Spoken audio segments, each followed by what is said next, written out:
host of the Gridiron.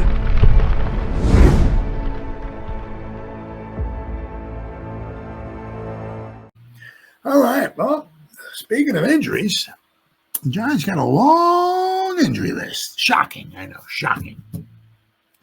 But some of them are the same guys from before. Some of them, a couple of the guys have just like maybe like we'll give them a day of rest, which they need. Like he gives Sexy as much time off as he wants. Burnsy gives some time off to that guy as much time as he wants. You know, so these guys need some rest. So, but all right. So the initial injury report here, quite a bit here, right? And one of the problems, unfortunately, this one here is Tracy. It's a concussion protocol, unfortunate. Offensive tackle Josh Ezeudu has had his knee drained and will not practice Wednesday for the Giants. Head coach Daboll said Wednesday. Daboll said that Chris Hubbard, who replaces Ezeudu as a starting left tackle against the Steelers, will fill that role again this week against the Commanders. Okay, all right. Giants also added offensive tackle Garret Greenfield, an undrafted rookie free agent out of South Dakota State, to their practice squad. Greenfield spent the preseason with the Seahawks. Running back Tyrone Tracy, who's in concussion protocol, was expected to work on the side with trainers on Wednesday. With this being a short week, as Tracy sustained his concussion on Monday night, it compresses the time frame, unfortunately. Tracy has in which to get through the league's concussion protocol. We will see if he ramps up his activity on Thursday and Friday. Defensive tackle Sexy Dexy will receive a rest day, as well he should. Punter Jamie Gillen, who has now missed 3 games with a left hamstring injury, will continue to be held out of practice. Other players, Daboll said, who will not practice are special teamers Matthew Adams, wide receiver special teamer Bryce Ford Wheaton, and punt kickoff returner Emir Smith-Marset. So, the Wednesday injury report for the Giants, guys who did not participate in practice, was Matt Adams with a knee, Joshua Ezeudu with a knee, Bryce Ford Wheaton with an Achilles, the Scottish Hammer, Jamie Gillen, with a left hamstring, Dexter Lawrence with a rest day, Emir Smith-Marset with an ankle, and Tyrone Tracy, who's in concussion protocol. Who limited participation in practice, Brian Burns. Give the guy off as much time as he wants, man. We need the guy on the field. He's got an Achilles and now he's got a bicep. He did have an Achilles and a groin. Now it's an Achilles and a bicep. Jermaine Illuminor with a hip. Cordell Flott with a groin. Trey Hawkins with an ankle. Adoree Jackson with his neck still. Jake Kubas with an abdomen. John Michael Schmitz with a calf, and Ty Summers with an ankle. So Giants got quite a few. Hopefully a lot of these guys will be playing. Right? They just need give them some rest, some time off, and all. And hopefully, they'll be practicing. We'll have to wait and see. But I mean, the Commanders have a few guys dinged up as well. Guys who did not participate in practice. Now Zach Ertz, they gave him a rest day. Cornelius Lucas, the tackle with an ankle, and linebacker Frankie Louvu with a shin. Limited participation in practice. Tyler Biadasz, their center, with a thumb. Brandon Coleman, a tackle with a concussion. Jaden Daniels with a rib. So the Giants give him a couple of shots. Maybe that might upset the apple cart there a little bit. Take a couple. No, I mean specifically go directly for the ribs, but hey, give him some shots. Hit him early. Hit him early, hit him often. Cleveland Farrell with a knee. He's a defensive end.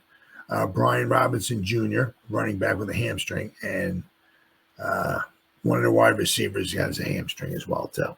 So I mean, they got a few guys. It doesn't sound like they're going to be, overwhelmingly you know, without, banged up. But once again, the Giants have quite a few guys now, who are banged up. Shocking. Now, hopefully, a lot of those guys are getting a rest day and all that. Hopefully, that'll be good enough where they'll be able to participate. The problem, is the good and the bad, obviously, of the Monday night is that if you played Sunday and then you got Monday night, right? So now you got like a whole extra day and almost a half to recuperate, or to rest up or get over a little bit more of whatever ails you, right? But the problem is now is coming, have a Monday night game and then you got to come, Sunday afternoon. Now you don't have a full week to recuperate. So there's the good and the bad with that. The Giants have a couple easy games coming up. The nice thing also is that somewhere along the line, they all actually, they also have their bye week too. Yeah. So hopefully, some of these guys we can start getting some guys back. The problem is that, unfortunately, sadly, by the time the bye week comes and goes, the season might be coming and going. So they start getting some guys back. Hopefully we'll start playing better football. Something obviously to look forward to. Maybe look forward to some wins toward the end of the season. But unfortunately, it looks like by the time the bye comes, it's you add another loss to the you figure we got 11 games left, right? What am I talking about? 9 games left. I'm an idiot. I apologize. 9 games left. 2-6. You figure. If you got to get down on your knees and pray to sweet dear baby Jesus that we can get in with 8 losses. I don't even know about that. Just say somehow. I don't even. Also, I don't even. You have to catch like the Eagles and the Commanders, and they only got 2 losses each. We got 6. So that means those teams would have to almost totally have to fall apart. And we'd have to just go on this miraculous run. But just say somehow, out of the final 9 games, somehow we go 7-2. I don't see that happening at all. But, that would put us at 9-8. You think if we finish at 7-2 with a record of 9-8, we're going to make the playoffs? I don't know. But it is what it is. The one thing is that, especially in a season like this, just trying to look, it's not easy. It ain't easy at all, but just trying to look at the positives. We had a nice draft class. We got Burnsy here. We have some pieces, right? We're going to, obviously every year is different. We're going to lose some pieces, but if we get another good draft class, we might have some really exciting, right?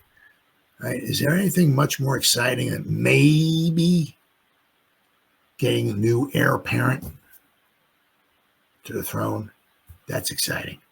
That's really, really exciting. So, so we have that to look forward to, meaning also the draft.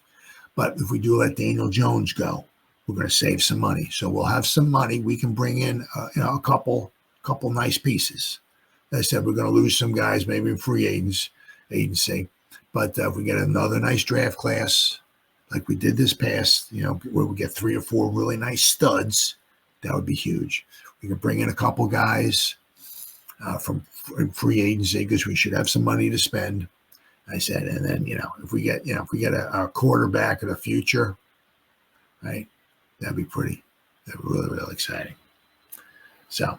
But unfortunately, I said that, the Giants just got they got some injuries. It is what it is. But then again, the Giants have almost always had injuries.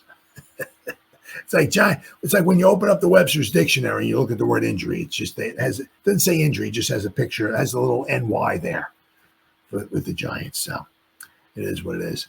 All right, guys, been 1 hour and 17 minutes. Whoever spent any time listening to me live, thank you. If anybody's going to spend any time watching the replay of this, thank you so much. Thank you. As always, you guys stay safe out there and go Giants. Woo! Oh, yeah.